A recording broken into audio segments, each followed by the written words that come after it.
Hey everyone, welcome back to the UNC Neurosurgery Med Student Primer Series. I'm Marty Piazza, and we're picking back up on part 2 of our thoracolumbar injury set. And today we're going to be talking about fracture types. Now, this is not exhaustive, but it does give you an overview of some of the commonly found injuries that you'll come across on your rotations.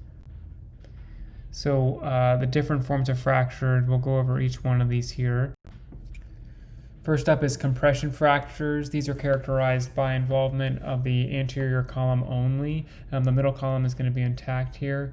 Oftentimes these are due to an axial load injury. Occasionally we can see lateral compression fractures, but clinically these patients are treated the same, and typically they have no neurologic deficits, just pain. Morphologically, these fractures have a TLIC score of 1 to 2, and if they have no neurologic deficits, as you remember from our previous lecture, they'd be treated non-operatively. MRI is often not needed to evaluate these fractures, but we oftentimes will get baseline standing upright x-rays to make sure these patients don't develop a kyphotic deformity or a new spondylolisthesis when they axial load. And typically we don't even brace these patients, but sometimes patients will prefer to wear a brace just for comfort. Treatment for these fractures is often simply pain management and upright x-rays. We will occasionally recommend bracing for 2 reasons. The first is if there's refractory pain, and the second is if there's a kyphotic deformity like I mentioned before. For progressive kyphotic deformities demonstrated on upright imaging or kyphotic angulation at the thoracolumbar junction, we will recommend bracing to prevent further deformity. Now, there are some red flags that you need to look out for too. So when you're evaluating these fractures, it's important to recognize them. And those are vertebral height loss greater than 50% with an angulation, excessive kyphotic deformity, multiple sequential compression fractures, less so, progressive kyphotic deformity on repeat imaging with or without a brace. Each of these elements would warrant a consideration for an alternative treatment, whether that's adding a brace or taking them to surgery. Next up is burst fractures, and that's characterized by involvement of both anterior and middle columns. By definition, the burst fracture has a violation of the middle column with bony fragments protruding into the spinal canal, and that differentiates it from compression fractures. The mechanism for injury of these is typically pure axial load, resulting in a vertical failure of the vertebral body. Due to the displacement of the bony fragments, these patients present with varying degrees of neurologic deficits given the degree of spinal cord or nerve root compression as well as the level of the fracture. Note that any neurologic deficit makes these fractures TLICs 4 or 5 automatically, which suggests surgical treatment. A little bit more on treatment for burst fractures here. Oftentimes it requires surgical fixation, especially if there's a neurologic deficit, like I said in the last slide.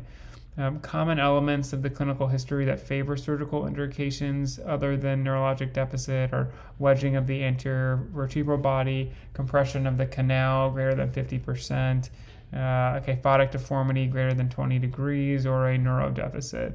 Again, when considering surgery for these patients, there are a few important stabilizing features to identify in case non-operative management is considered at all, in the case of a TLIC score of 4. If these fractures are located above T8, the thoracic buttress or the rib cage can act as a stabilizing element to the spine and the fracture.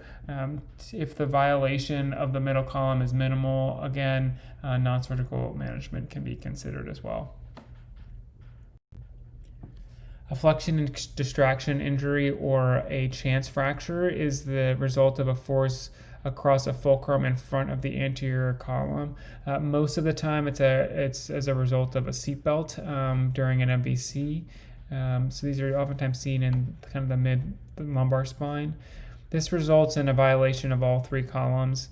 These violations can involve just the vertebra, just the ligaments, or a combination. When evaluating these fractures radiographically, bony flexion distraction injuries are easily identified on CT alone. Ligamentous injury must carefully be assessed through evaluation of the distances between the articulations, end plates, and spinous processes in the neurologic exam. If the concern is high, an MRI must be obtained to evaluate for the extent of soft tissue injury.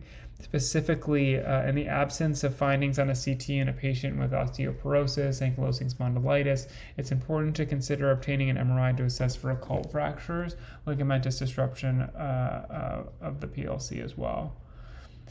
With regard to the TLIX score for these, the fractures often carry a score of 7 because they have a distraction, which means 4 points, and then a disruption of the posterior elements, which is 3 points. And that's prior to even examining the patient. That being said, you still need to examine these patients to know what their neurologic status is to start with in their ASIA score, like we talked about in the first lecture. All right, so a fraction dislocation is a failure of all 3 columns as well, and that results in a subluxation or dislocation.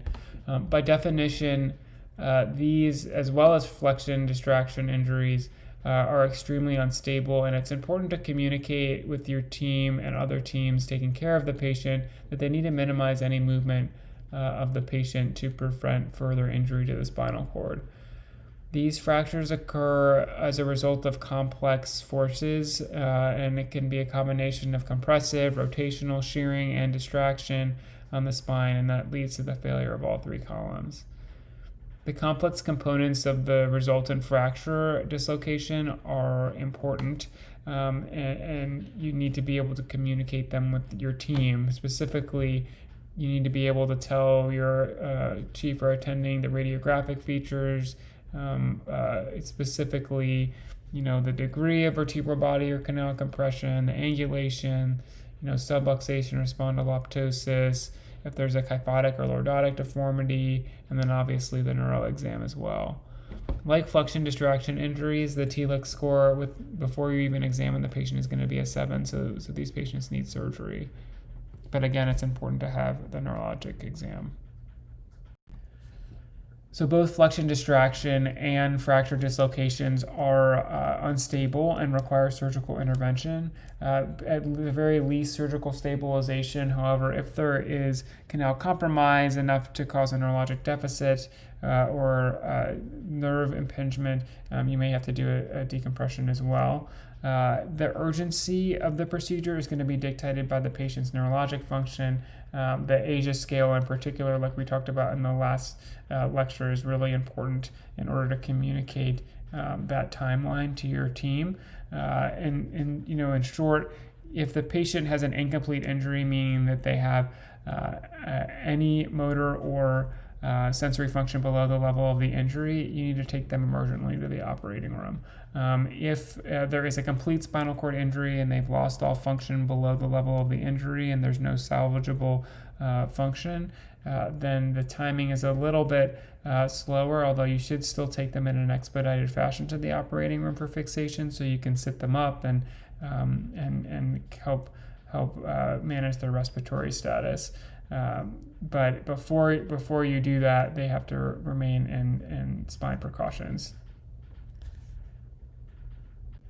So that's it for our thoracolumbar injury series. Please follow us on Twitter at UNC Neurosurgery for future content. See you next time.